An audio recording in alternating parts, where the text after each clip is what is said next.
Good morning mga kananay. Medyo masama pa po ang pakiramdam ng inyong kananay.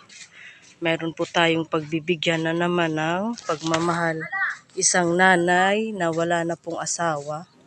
Kamamatay lang daw po ng asawa niya mga kananay noong December. Magwa 1 year pa lang ngayong December. I hope ito makatulong sa kanya. Kunting-kunting tulong lang po. Pagpapaabot ng pagmamahal mga kananay. Dito po siya nakatira. Ayan. Dito po siya nakatira mga kananay.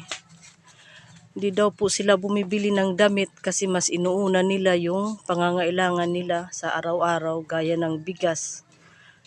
Yun, kaya I hope itong ibibigay nating pagmamahal makatulong po sa kanya.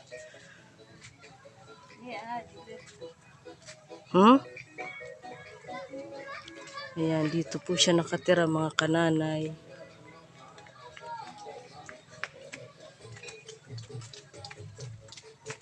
Ayan, makikita nyo sa isang tahanan ang imahe ng Panginoon. Pag nakita nyo po yun, ibig sabihin, ano sila sa Panginoon. Sige po mga kananay. Good morning, Jenny! Dito na tayo mga kananay. Ito anim anak, pera na ini katuig. Siyam na ini siya, tapos ini siya. 15 na po mga kananay, oh. Hindi po akmang edad niya. Ade, karawata ini dito ila ini nga. Kuan ha. I hope makabulig sa Jenny. Kasi mga kananay, sabi niya sa akin, di daw po sila bumibili ng damit.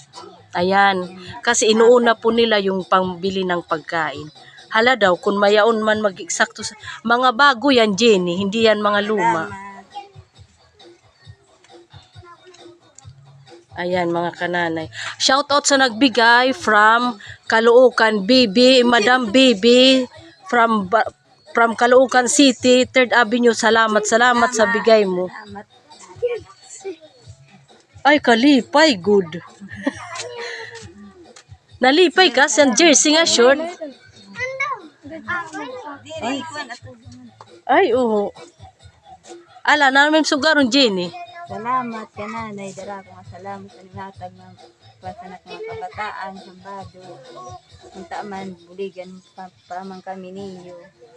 Ayan mga kananay, nanghi siya ng tulong sa inyo. Yung may gustong magpaabot ng pagmamahal para sa kanila, PM lang po kayo sa akin mga kananay. Wala na asawa. Wala na daw po siyang asawa mga kananay. Ayan, nalipay ka sa ginatag sa Ha? Ay, kay kita sa nim kahimo. Kita sa kahimo. Marawat ang kadungan ni kananay pero kinanglang ko po ibigay ito. Oh, ala, nalipay na sira. Yan na, para itong kanim nanay. Ito lang iyo. Para itong kanim nanay. Sige po mga kananay, happy watching. Thank you very much. Thank you very much.